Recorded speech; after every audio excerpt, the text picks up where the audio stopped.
Ana Alcântara é comunicadora multimeios, jornalista, ativista socioambiental, e eu não vou falar muito mais, porque o currículo desta mulher, eu tinha que fazer 2 blocos só de currículo, sem pergunta.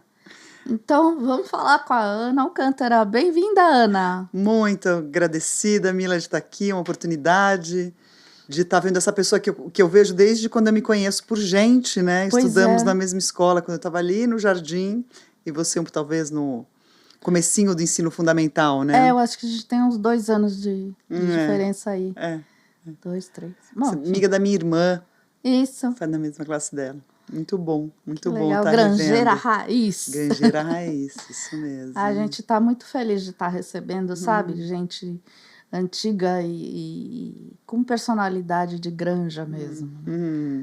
A gente já teve aí a Tereza Franco, a Andréa Lopes, que fizeram aquele filme maravilhoso, né, da Granja. Caminhos da Granja. Caminhos da Granja, incrível. E os diretores também. Então, e aí recebi o Inimar também, que é um artista fantástico, que é seu colega no Conselho de Cultura, né? Exatamente, somos conselheiros de cultura da cidade, até vai ter eleição do conselho agora, né, no mês que vem, ou nesse mês, né, no caso de abril. E a gente demorou 2 anos se encontrando para poder recriar o conselho. Recriamos o conselho e tivemos uma gestão aí de 2 anos, bem interessante. Nimar é uma referência, né, da cultura popular, super, super importante. Me conta como é que funciona o conselho, como é que foi criado, para que serve esse papo de leigo que não... É um exercício de cidadania mesmo, né? Porque as pessoas têm a impressão que você só faz política quando você vai votar, né? Aliás, estou fazendo, e fica nessa esfera federal, e que discute política mundial, também tem essa discussão, mas como você pode atuar? Os conselhos são os órgãos mais efetivos mesmo para que você possa estar atuando, né, no seu município, né, exercendo sua cidadania, porque também um cargo eletivo, né? As pessoas votam e você se torna conselheiro a partir de uma eleição, onde que tem metade do poder público e metade da sociedade civil. Daí, dependendo do conselho, tem a quantidade de membros e tal. Tendo visto que você está ali no conselho, e daí tem demandas. Por exemplo, o nosso conselho conseguiu reformular o regulamento, a gente pegando no pé por conta do teatro, querendo saber, com poucas devolutivas, né, do poder público quanto a isso, porque daí também tem a diferença de ser deliberativo ou consultivo, né? Então, ou só se consulta... Já começa a misturar minha cabeça. Ou só delibera, são 2 tipos de conselho. No caso da cultura, é o consultivo. Então, a gente não manda em nada. A gente só pode sugerir, pedir, fiscalizar, mas não tem como executar nada, né? Mas vocês estão linkados com a prefeitura, com o poder... Com a Secretaria de Cultura, né? No caso, de Cultura. Isso, a Secretaria de Cultura tem o seu conselho. Todas as secretarias têm os seus conselhos. Tem secretarias que têm mais de um conselho, mas vamos parar. Então, pensando na exercício de cidadania, né? Então, tipo, reunião dos amigos do bairro, você ir realmente em reunião de escola, não só a mulher, normalmente a mulher quem vai, né? Também a família está indo, né, o pai dessa criança, para a gente poder ter um fortalecimento na comunidade, né? Porque eu vejo que as coisas só mudam quando a gente fica batendo na tecla, a gente cobra, a gente está lá, a gente está visível, a gente reclama, a gente aplaude, a gente interage em rede social. Daí você começa a ser um ente político, né? Começa a existir, e daí eles veem que tem força. E não precisa muito, viu? Então, isso é super importante. O plano diretor que caiu de Cotia é um exemplo claro disso, né? É um exemplo claro disso. Então, o Conselho de Cultura, no seu caso, ele é o contato do cidadão com a prefeitura? Seria Exatamente. Isso? Exatamente. É um contato... Então, se eu tenho uma ideia ou uma sugestão, eu vou falar com o conselho analisa e passa para a prefeitura? É isso? Na verdade, analisa junto, né? Junto com o poder público também está representado ali, né? Então, tá o poder público junto com a sociedade civil, que juntos podem construir coisas muito bacanas quando o conselho não é aparelhado, né? Quando o poder público, o que acontece, eles ficam colocando gente deles, na verdade, na sociedade civil. Para quê? Para não ir, para poder votar para um outro lado, para poder manipular. Então, esse cuidado também tem que ter, né? Aparelhamento dos conselhos. Então, mas é exatamente isso, assim, é onde a gente dialoga com mais proximidade, é por meio dos conselhos. Uhum. E quais são os focos agora do Conselho de Cultura de Cotia? O foco agora é a nova eleição, né? Uhum. A nova eleição, saber sobre a gestão do teatro, como vai ser, a transparência dessa obra, que, né, são 28 milhões num aparelho público. Então a gente precisa saber como, né, como está sendo destinado esse dinheiro, o que está sendo feito, como vai ser essa gestão, o nome, né, que tem essa polêmica do nome. O nome, a polêmica do nome, eu queria falar disso. Então fale, mulher. Então, sugeriram o nome de Silvio Santos. Ele não tem nada a ver com a nossa região, né?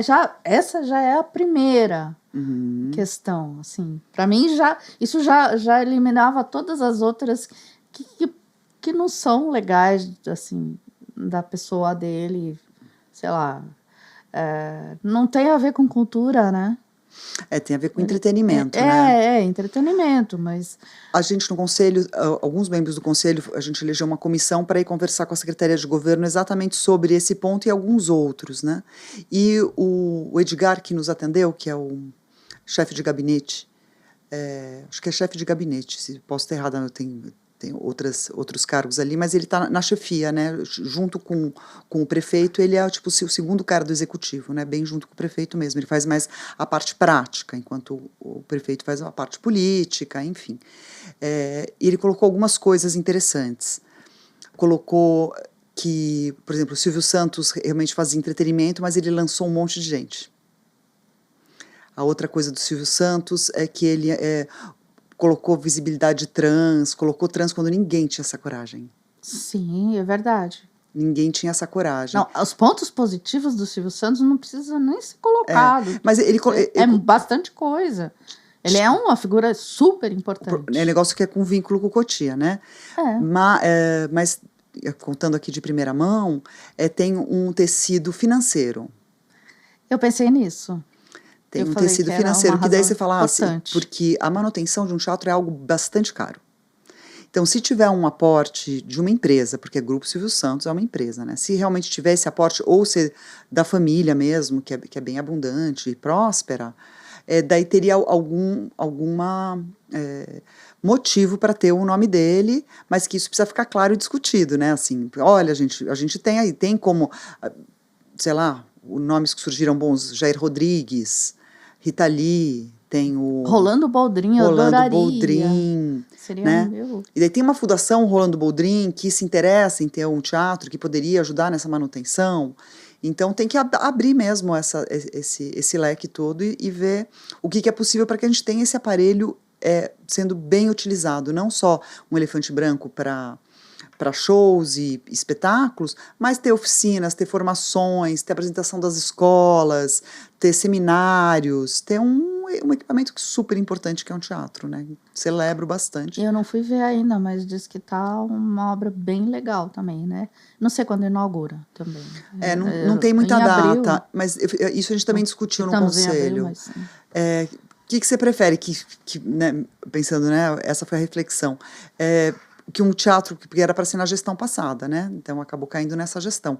Você prefere que fique um teatro com umas coisinhas remendadas ou prefere que ele fique redondinho, atrasando 2 meses? Então vamos com calma, né? As coisas não precisam ser para, não, você precisa cumprir isso, exatamente não. O tamanho do aparelho, ele merece esse cuidado. A gente já esperou tanto tempo, né? Que venha bem feito. Ele merece o tempo dele, sabe? O teatro merece o tempo dele. Que também não demore muito, né, gente?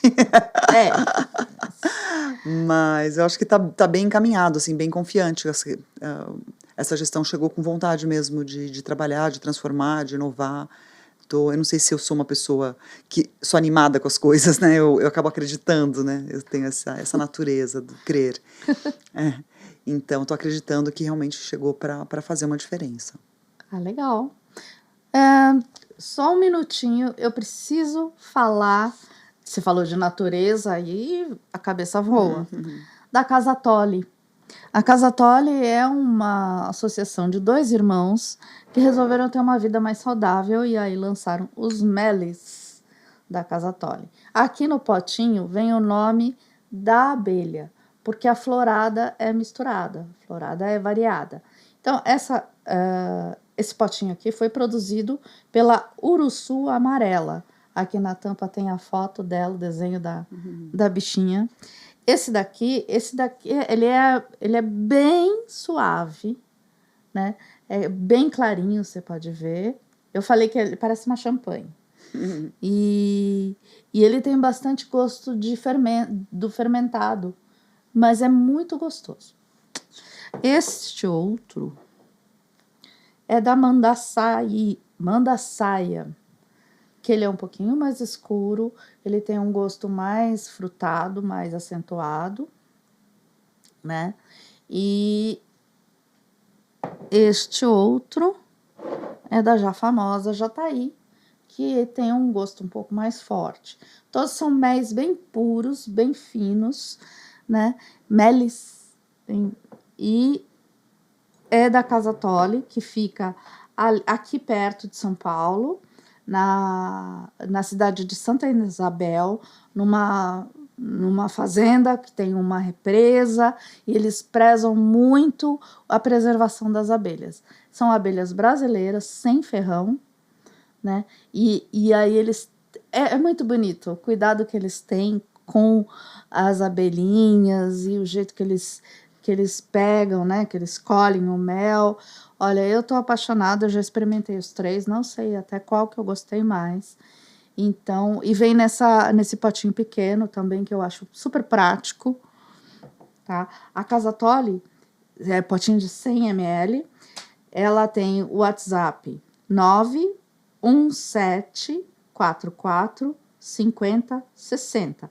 Ou no Instagram, o contato direto, tem um canal de vendas, que é casatolly.com.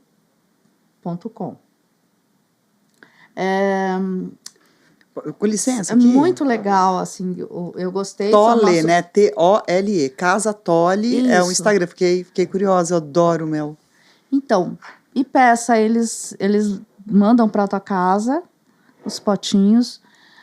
São 2 irmãos que resolveram ter essa vida mais saudável e criaram esse apiário, tá bom? É basicamente isso. Eu tô apaixonada, tô adorando, tô curtindo e é o nosso primeiro patrocinador, então me desculpem se eu estiver muito ansiosa, tô falando muito errado, mas o coração tá aí. Casa Tolly. Procura lá no Instagram que vocês vão gostar. Então, e aí vamos falar um pouco de você, porque realmente, quando eu fui ver o teu currículo, tentar escrever alguma coisa aqui, eu me perdi. Tanta coisa que você faz. Você é comunicadora, multimídia, jornalista, ativista socioambiental. Aí tem Movimento Mulher em Ação. Você teve participação no projeto Âncora. Tem uma coisa muito legal que é vice-presidente que eu acabei de falar, vice-presidente do Conselho de Cultura de Cotia, a Associação São Joaquim de Apoio à Maturidade, que eu já recebi muita recomendação dela. Demais. Mas eu quero que você fale, mas fala um pouco de você, que é uma carreira gigante. Fotógrafa. Isso. Você trabalhou com figurino. Exatamente. Tá Maquiagem vendo? de efeito. Eu falo que é outra encadernação. Minha outra encadernação era do cinema e da televisão, né, dos figurinos. Apesar que quem é de figurino sempre vai ser, né? A roupa é uma coisa que me diverte e que tem esse lado do autoconhecimento, né? Porque o que é fashion, o que é fast fashion, ai, tá na moda, ai, você não tem a cor tal. Ai, eu acho desagradável. Mas a Seguir roupa é uma uma expressão moda. da gente, né? Exatamente, a roupa Então tem que ter personalidade, não dá pra você... só porque tá na moda fica horrível em você, mas você bota lá porque tá na moda. Ai, não, né? Não, menor paciência, velho mundo. Uma coisa que falou, né, da minha atuação no terceiro setor, e isso para mim é praticamente inegociável, né? É Mulheração, né, o nome do nosso movimento, nasceu lá em 2016. Com essa situação política da cidade, a gente não elegeu uma mulher há 42 anos, e daí a Vanessa Macelli falou, como assim? A gente precisa se juntar. Peraí, não elegeu uma mulher pra nada? Pra nada. Nem vereador, nem Nem nada. vereadora, nem prefeita, nada. É a cidade com pior representatividade feminina na política no estado. Ai, que vergonha. Não, e a 18ª do país. Jesus, não faz isso. Colado não. em São Paulo. Cotia precisa ser estudado.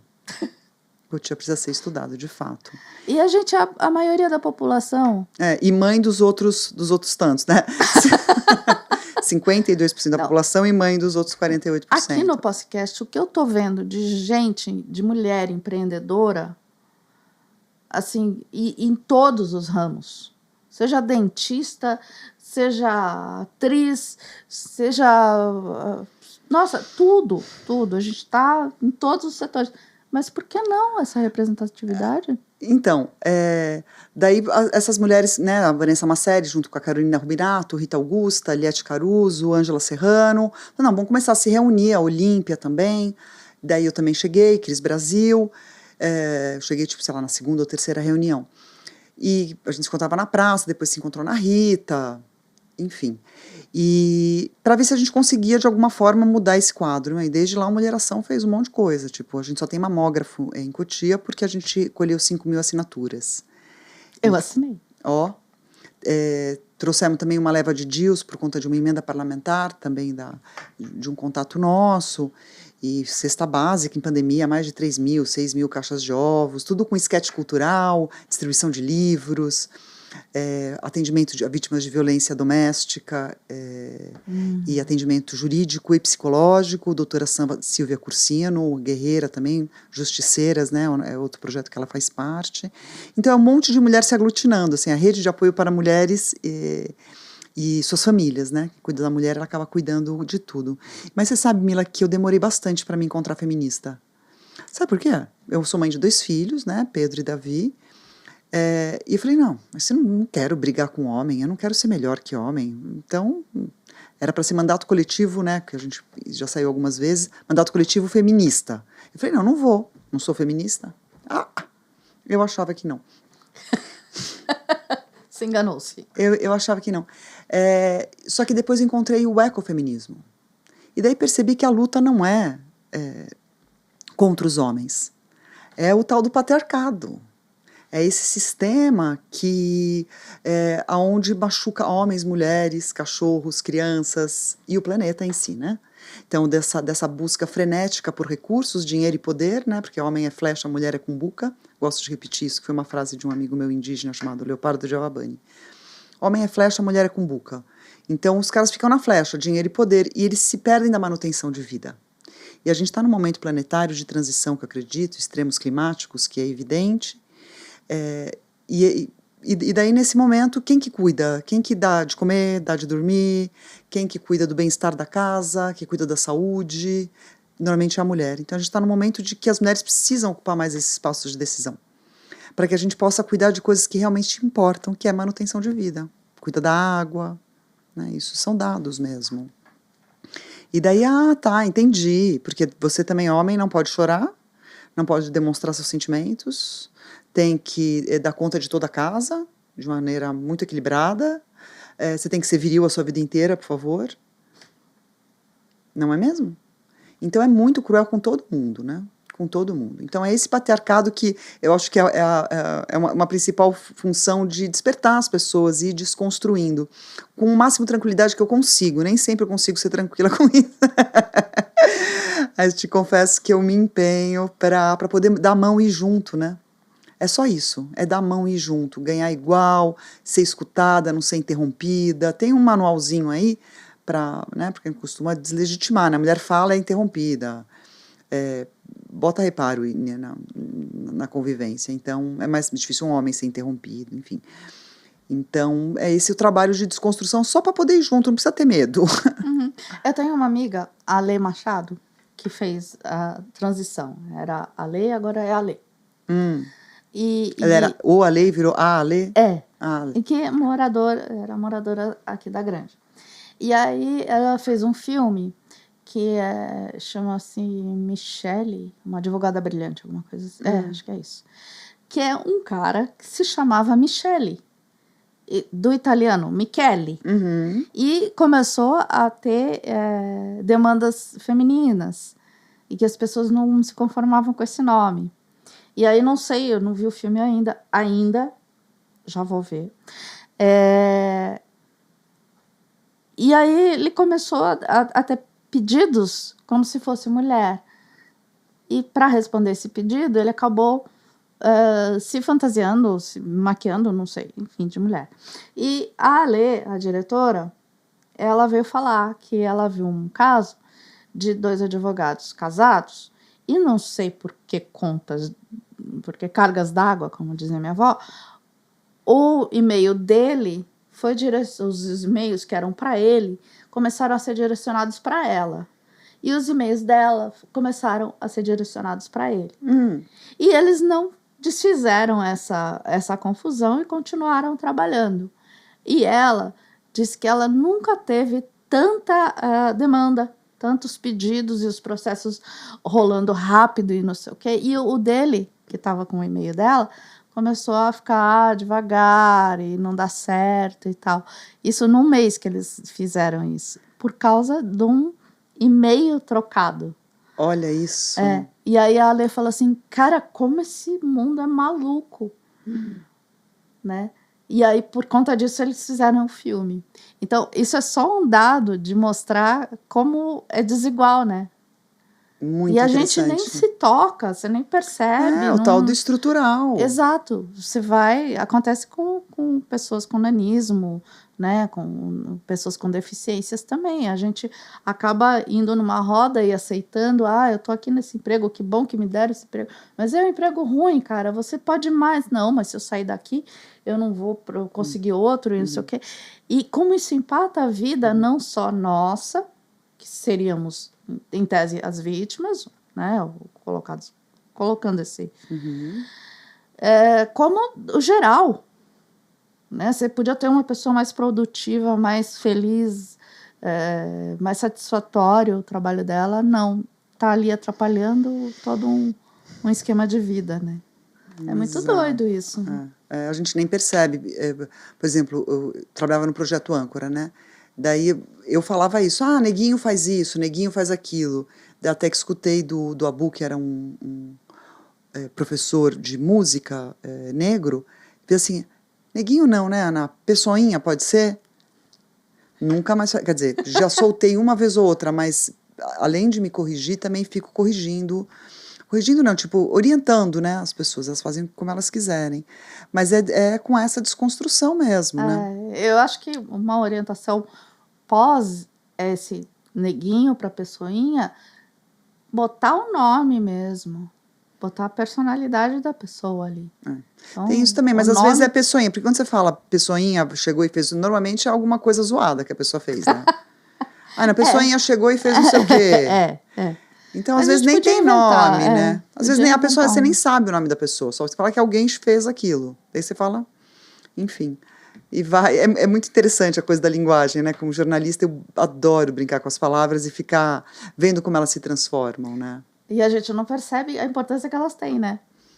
A mudança que dá, né? A mudança que dá, exatamente. Escutei uma vez de um antropólogo chamado Roberto Crema, assim, para mudar as coisas, muitas vezes a gente precisa renominá-las.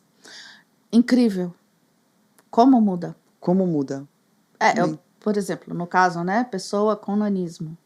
Por que não falar anão, anã? Primeiro, tem todo um contexto histórico, né, um peso dessa palavra, que anão é aquele bobo da corte, é o anão de circo, não falando mal de circo, mas nem toda pessoa com nanismo é de circo. Então, você já deixa todo mundo igual, isso está errado. Então, o correto é dizer pessoa com nanismo. Por quê? Antes da característica física vem a pessoa. Então, eu sou uma pessoa, você é uma pessoa, você é uma pessoa. Nós todos somos pessoas. Nós todos... Aí você está igualando... Exatamente. Corretamente, pessoa, né? Com deficiência. Pessoa com nanismo. Não é aleijado, é uma pessoa com deficiência. Pessoa de mobilidade. em cadeiras de rodas. Né? Achei curioso que você falou muito Bobo da legal. Corte, que tem esse lugar, o cara é um palhaço. Isso também é outra desconstrução para mim, né? Que eu também estudo a palhaçaria, né? É um estudo mesmo. Até de autoconhecimento, porque você pega aquilo que você acha pior em você, daí você pega e evidencia. Deixa tudo muito claro. Aí você brinca com aquilo que te incomoda, Isso mesmo, né? E outra coisa, qual que era a única pessoa que zoava do rei? O palhaço. Único. É o único que podia. É o único que podia. Então, ele era um baita conselheiro, né? Então, a palhaçaria tem um lugar... E eu fiquei sabendo há pouco tempo, sei lá, faz uns 2 anos, que os indígenas, eles também têm os seus palhaços. Tem. Várias etnias. Eu não sabia, mulher. Que legal, né? Eles têm... E que cara que faz a pintura errado, que chega zoando, que não é o nariz é europeu. Mas a coisa da pintura, dessa brincadeira, desse bom humor, né? Nos assuntos mais ardidos, ele consegue dar leveza. Ele consegue falar de outra forma. Humor é essencial. Essencial. Também é outra coisa que a gente não percebe como ele é vital. Nossa, fala por você. Não é que a gente não percebe, eu percebo. Né? Tipo, por isso, daí de novo a força da palavra, né? Colocar isso pessoal. Eu falei, a gente... O geral. Sempre falando geral. Eu percebo toda hora. Então, toda hora. As pessoas não percebem, né? Eu percebo e dou maior valor e não vivo sem, assim, até na mazela. Isso eu acho que vem do meu pai também. Meu pai tinha um humor muito, muito preciso. E adoro poder rir junto. Aliás, é o que eu desejo para minha vida e para sua vida também. Amém. Que a gente possa ter pessoas do nosso lado, pro resto das nossas vidas, que nos façam rir. Porque quando você ri, você refletiu. E aí você evolui. O riso, o senso de humor, é a ponte para a mudança. Muito interessante. É a ponte isso. mais saudável para a mudança. Nunca tinha pensado. E daí você falou do riso, eu falei que choro também, né? É a outra ponta, né? O choro, ele é já de introspecção. Mas tudo tem que acabar, eu acho, que o caminho natural, tudo acaba no riso. Porque, por exemplo, você sofre, aí você chora, aí você cansa de chorar, acabam as lágrimas, você reflete. Você tem aquele silêncio, aquela parte de recolhimento, aí você ri. Quando você percebe a situação, quando você consegue se descolar dessa situação, ver por cima, é sinal que você evoluiu, que você raciocinou em cima e, consequentemente, você mudou e transformou. Eu acho que é isso. O Inmar falou uma coisa muito bonita, né? Que ele falou. Desculpa, eu achei ele fantástico e aí estou citando. Claro. Eu achei muito legal. Mestre brincar. Inmar. Cadê? Esse caderninho já me tiraram sarro por causa dele. Nossa, que coisa velha, mas a minha vida tá aqui, eu adoro. Falou uma coisa legal, anoto na hora. Brincar mudou o mundo, sorrir também. Muito bom. Eu me lembro agora de uma frase de um palhaço chamado Magnólio, que ele falava assim: a alegria não tira a nossa seriedade. Olha, coisa linda. Tudo a ver. Vamos falar de beleza? Você foi figurinista, ou né? Maquiadora, como é que é isso? Não, eu fui figurinista. Surgiu na sua vida? Surgiu ali nos meus 20 anos, que uma amiga minha chamada Domingas Persson, que tem uma irmã chamada Marina Persson, VJ e tal. Marina saiu da HB Filmes, que é Hector Babento Filmes, numa peça que se chamava A Morte e a Donzela, do Ariel Dorfman. Sim, linda. Que era direção do Wilker. Muito legal. Xuxa Lopes, Otávio Augusto, Tony Ramos. E eu entrei como assistente de produção da Andréa Ramalho. O Luiz Ramalho era o produtor, a Andréa Ramalho era produtora, o Ramalho era produtor executivo e eu virei assistente da Andréa. E daí entrei no meio da produção. Daí foi espalhando, né? Acabei entrando para filme publicitário, daí bastante eventos, daí entrei para a Globosat, fiquei bastante tempo trabalhando no Multishow. E daí fazia figurinos, fiz assistência de direção, e com a Gabi Moraes, querida amiga, ela me levou para fazer maquiagem de efeito. Então não é a maquiagem do belo, é a maquiagem do maldito com a Gabi. Feios, sujos e malvados, exatamente. Então a gente fez Carandiru, O Invasor, que, não sei aonde encontra o Invasor do Beto Brandt, filme maravilhoso, filmaço. Fiz também, primeiro foi Abril Despedaçado, né, do Walter Salles, daí O Invasor e Carandiru. E só que daí era assim, sujar dente, fazer tatuagem, fazer a foto de continuidade, né? Porque no departamento de longa-metragem a gente precisa ter isso. A foto de continuidade é muito louco, né? É super interessante. Você Não, vai o cinema... Set, você vai gravar no segundo dia, o maquiador fica doido, fala, qual o batom que você usou? Que número? Mano do céu.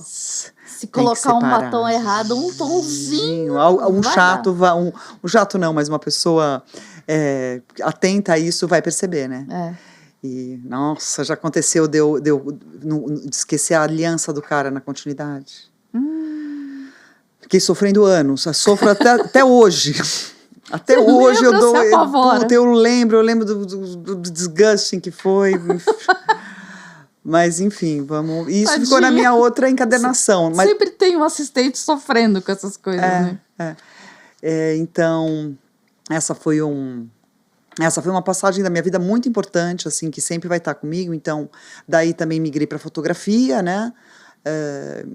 Então, trabalhei na mídia local, desde o Jornal daqui, né? Que foi onde eu comecei a história do jornalismo, né? Aqui localmente, daí passei pela revista Circuito, e agora eu trabalho no site da Granja, né? Eu com meu companheiro Maurício Hort, a gente tem a Casal Comunica, que é uma agência de comunicação, e a gente faz o jornalismo do site da Granja. Ai, que joia. Bom, estamos falando de beleza, eu vou te pedir uma licencinha para falar da Beth Cabeleireiro. Beleza, cabelo, unha, rosto, corpo... Vou até ler aqui, porque a lista é grande. A Beth Cabeleireiro, ela tem, quer ver? Produtos e serviços, uma lista gigante. Tratamento para cabelo e pele, manicure, pedicure, depilação, estética facial e corporal, massoterapia e muitas outras coisas. Elas estão até chegando com uma médica para você analisar, ver se está tudo bem. E tem os produtos também, que são muito legais, que são produzidos pela Beth dos Estados Unidos, né, de cabelo e pele. A Beth começou a trabalhar em 1987 e aqui na Granja ela está no mesmo endereço desde 1989, são mais de 35 anos de tradição, deixando a gente mais bonita. É aquela coisa, você entra a Fiona, sai Cinderela. E eu vou sempre lá, as minhas unhas estão lindas. Eu fiz essa sobrancelha também, que eu estava precisando. E o cabelo, você sabe, né, que tem uma hora que a gente começa, assim, não se reconhecer naquele visual. Então, a Beth ajuda aí, tá? Eles ficam na Rua Caram, número 130, um prédio só dela, no Parque São Jorge. O telefone é 11 9 5962 2311. Então, tá recomendado Beth Cabeleireiro para mim e para você. Nossa, minha mãe adora a Beth. Nossa, e assim, é uma terapia, porque você vai lá, você encontra todo mundo, você conversa. Até negócio já fiz lá. Autocuidado, né? A gente se esquece. Daí eu falo a gente, porque admiro quem não se esquece, se prioriza mesmo, né? Isso é um exercício. Para mim, isso é um exercício. E a gente tenta dizer que não, mas a aparência é super importante. Você se sente bem. E é o que eu falei. Assim, às vezes eu não me reconheço. Tipo, essa cara não é minha. Eu tenho que me encontrar de novo. Aí a gente vê, se cuida, né? E fica feliz, né? Que é o essencial na nossa vida. Deixa eu ver mais o que eu tenho aqui. Meu caderninho. Meu melhor amigo, esse caderno. Fala da Associação São Joaquim, que eu achei de apoio à maturidade. Tanta gente já me recomendou. Vamos falar do terceiro setor, né? Eu fiz essa migração do terceiro setor. Primeiro trabalhei numa ONG chamada Morungaba, daí eu trabalhei 6 anos no Projeto Âncora. Meu currículo todo, ele é espalhadinho porque ele tem a ver com inovação. Sempre um lugar de inovação eu acabo me encaixando bem, assim, gosto desse aroma do que está por vir, né? Depois do Projeto Âncora, deu pandemia, tals. Logo no começo da pandemia eu comecei a atuar na São Joaquim para mobilização de recursos. É a Associação São Joaquim de Apoio à Maturidade. Bicho, cara, para mim, a Mônica Rosales, né, que me chamou, enfim, com a Lia, passei por esse processo, e centro de convivência, porque com os idosos você tem 3 equipamentos que são casa de longa permanência, centro-dia e centro de convivência. Sendo que centro de convivência ele pode ser de crianças e de idosos juntos. Que bacana! Isso tem poucos que acontecem. Eu vi isso no exterior uma vez. Então, acontece pouco porque tem uma coisa de juntar homem com criança, tem uns casos que pode ser zoado. Então, tem como que você pode fazer para ter a segurança, a garantia de bem-estar para todo mundo nesse espaço. Mas a São Joaquim é só para idosos mesmo, pessoas com mais de 60 anos. E é demais, né? Você faz um percurso, né? Ele tem uma coisa chamada percurso. O desejável é que você faça atividade física, que você faça alguma atividade para a sua cabeça, né? Porque como tem uma base antroposófica, daí é mãos, mente e coração. Acho que é isso. E o coração tem a ver com a espiritualidade, né? Então, a São Joaquim sempre faz as festas, muita dança, muita alegria. E um segredo, eu vejo... Ali eu tinha um casting de 350 idosos, que eu olhava e falava, como você está envelhecendo? O que você faz para isso? Então, vendo o que tem em comum, né? Dos idosos que estão bem envelhecendo ou que estão envelhecendo pior. Sem dúvida, é atividade física, um mínimo dela que seja, né? Convivência, conversar, falar sobre as emoções e ser curioso. Que legal, eu nunca vou envelhecer então. Maravilha, exatamente. Ai, estou feliz. Porque a curiosidade, porque muitas vezes você vai ganhando idade, seu copo vai enchendo e você fica com seu copo cheio. Então as coisas não entram mais, você não fica curioso de saber outras coisas. Não, eu já sei tudo. Não, eu já passei por isso. Não, no meu tempo. Então esse no meu tempo que é bom de ser desconstruído. O seu tempo é hoje, agora, nesse segundo. Exatamente. Sempre. Sempre. O presente não podia ter melhor nome, não é? É isso que eu acredito. E daí também atuo no Terra Luminos, né? Trabalhei alguns anos lá, mas lá é um lugar de abastecimento, e daí falo de construção de novo mundo. Eu acho que, se for falar de missão, o que eu desejo mesmo é fazer parte da construção de um mundo diferente, né? O feminismo tem a ver com isso, a educação tem a ver com isso, o meio ambiente tem a ver com isso. E o Terra Luminos, lá em Juquitiba, é uma base de cultura regenerativa. Lá é um centro de retiros, uma comunidade intencional e um instituto socioambiental, que tem parceria com umas 5 universidades, fomento internacional, enfim, são super bem estruturados. E ali a gente aprofunda uma ciência muito linda chamada sociocracia, que é um sistema de gestão de novo mundo mesmo, comunicação não violenta, floresta terapia. Então, ali tem muito do que eu acredito. Mas eu queria que você falasse mais da associação. Da São Joaquim? O que você gostaria de saber da São Joaquim? Como funciona?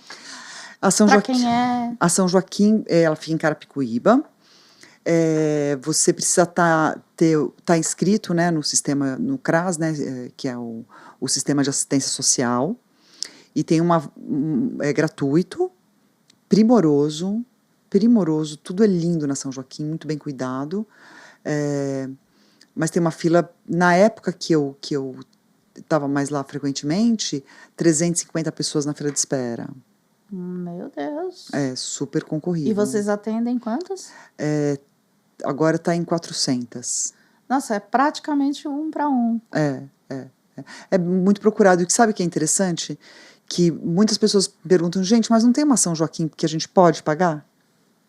Que a gente paga para ir? Que eu não preciso passar as 350 pessoas que eu posso? E falta. Isso é um equipamento que é para projeção de negócios, Aham. super importante, super E, importante. e eu acho que também não se está dando conta do aumento dessa população do mais 60 a mais, 50 a mais, 70 a mais, 80, 90 a mais. E que essas pessoas também precisam se tornar produtivas, não no sentido de colaborar com a sociedade, trabalhar, não, para elas mesmas, né? E que são consumidores, atuam mesmo na sociedade, né? Não, sem Que até dúvida. agora a gente fica pensando, a vovô tá dormindo lá, tá quietinho, Tá fica lá vendo aposentado, porque ele tá nos aposentos. nos aposentos, né? Tá lá vendo a televisão dele e com o gato na barriga, mas não é isso, cara. Então, é muito, muito interessante, muito legal você ter levantado isso, porque, primeiro que a pirâmide etária, parece que não é uma pirâmide, Maurício que até me corrigiu, parece que é tipo um vaso, assim, ela tá transformando. Hoje, o IBGE já diagnosticou que a gente tem mais pessoas, pela primeira vez na história, mais pessoas com mais de 60 anos do que menos que 10. No Brasil? No Brasil. Então, isso é uma realidade, porque as pessoas querem ter menos filhos, a medicina deixa a vida mais longeva, e daí acontece isso, o envelhecimento da população. Daí precisam criar negócios, estratégias, políticas públicas para atender uma população que está cada vez envelhecendo mais, né? Eu trabalho com a Lilian Avivia, se chama Lilian Avivia, e ela é referência no sistema de cohousing, que aqui a gente chama de colares. Todo mundo sonha, né, de morar com os amigos numa comunidade. Então, na verdade, é uma reinvenção, primeiro, da maneira de se habitar, né, e, nesse caso da maioridade, é uma reinvenção para as casas de repouso. Porque casa de repouso você tem que... Imagina, pensa, não, pressão. Você tem 82 anos, você está ação, só que não quer dar problema para filho, não quer ficar morando com filho, quer ter sua autonomia. Porque é uma geração mais rebelde, que não vai ficar aceitando que você tem que acordar às 8, almoçar ao meio-dia e jantar às 7. E fazer aquela... Não, eu quero ficar lendo hoje e eu quero jantar mais tarde, eu quero pular o meu almoço, eu quero ter... Tenho 80 e tantos anos, eu quero ter a minha liberdade, a minha autonomia, dá licença. Por favor. Agora eu vou contar uma especialidade. Meu aniversário agora marcou a data de namoro do meu sogro, de 88 anos, chamado Teófilo, com a Maria Olímpia, de 87. Começaram a namorar. Que graça! Que graça, que poderosos, que vivos, que sortudos. E a gente, com os nossos, na casa dos 50, vai falar, eu tô velha pra isso, tô velha pra aquilo. Por favor. Nossa, então, na hora que abriu essa porta da maturidade, junto com, né, a São Joaquim, me abriu esse portal. É um portal mesmo, de você olhar para a maturidade, mesmo querendo cuidar da minha, né? De ser a gente esquece que a gente está indo para lá, né? Tá, exatamente. O tempo não para, não é? Sou linda, maravilhosa e sou jovem agora e vou ficar para sempre. Não vai. Não, o tempo está andando e a envelhecência chega. Então, como ter uma envelhecência com mais autonomia, com mais bom humor, né? Esse bom humor que a gente preza, com mais saúde, né? E convivência, porque conviver é uma né? Porque quando você tá idoso, você vê as pessoas que já morreram, né? Se você for mal-humorado, você vai falar, o que é a vida? Você vai falar uma coleção de mortos. É verdade. Quanto mais você vive, mais mortos... E tá todo mundo na fila. Tá todo mundo na fila. Todo mundo. Todo mundo na fila. Então, que você possa ter o seu tempo de qualidade de uma forma nova, de um mundo diferente, né? Do que casa de repouso, que todo mundo tem medo e preconceito. E que, às vezes, o idoso está melhor cuidado na casa do repouso do que em casa, né? Enfim. Então, muito legal. Bom, como você é diversa, nosso papo foi diverso, foi muito rico e muita coisa para falar, e ainda temos mais coisas para falar. Tem alguma pergunta que eu não te fiz que você queira colocar? Algum assunto desse tanto que você tem? Me veio economia circular, economia criativa. Também é uma coisa bem legal. O Transitions Towns, né, que eu participo, não do Grupo Duro, mas Adorações, que faz Ecofeira e tal, faz uma vez a cada 2 meses, mais ou menos, a feira de trocas lá no Semucan. E que também esse é outro exercício para mim de construção de novo mundo, né? Porque a indústria da moda, né, como fui figurinista e tal, acabei estudando um pouco isso, fiz um curso chamado Vestir Consciente, é a segunda empresa mais, a segunda setor mais poluente do planeta. É moda.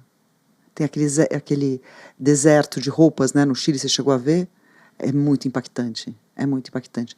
Então, a feira de trocas é um lugar de você ter coisas novas sem que você compre, trocando, sabe? Que era tão natural pra gente quando a gente era criança, né? Desde os papéis de carta eu gosto de trocar, sabia?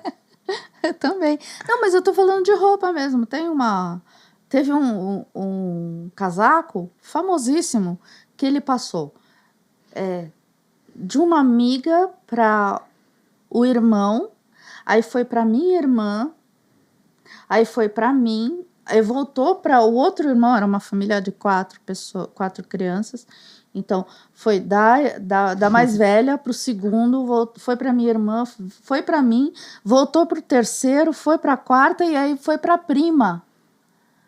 Intacto um casaco.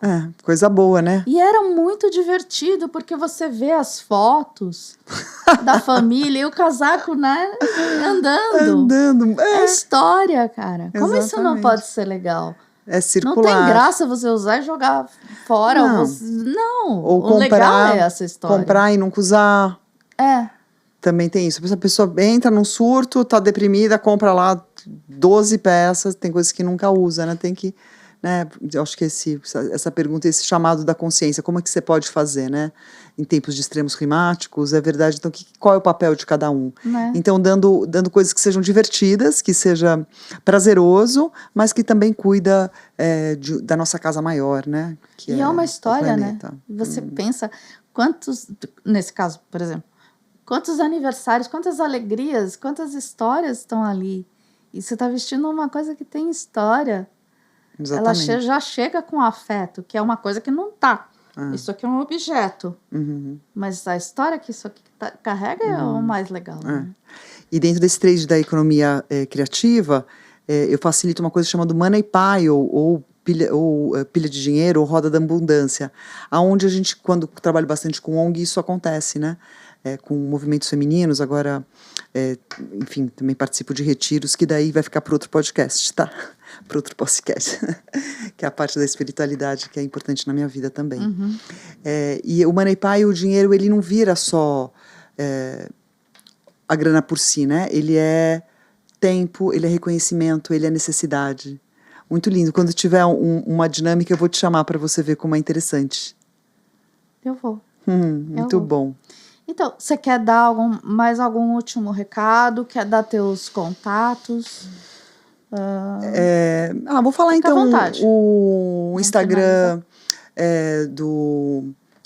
uma Mulher Ação Cotia, tá no Instagram, por ali também encontro que as ações e tudo mais. Eu sou Ana Ecofeminista. Esse Ana Ecofeminista é o Instagram? É o Instagram também, né? Arroba, é outro meu arroba. E por ali eu respondo super certo. É super acessível. Multitarefas, multimulher, multicoisas. Ana Alcântara, obrigada. Obrigada a você, sempre querida. Bem-vinda. Uma honra mesmo. Obrigada.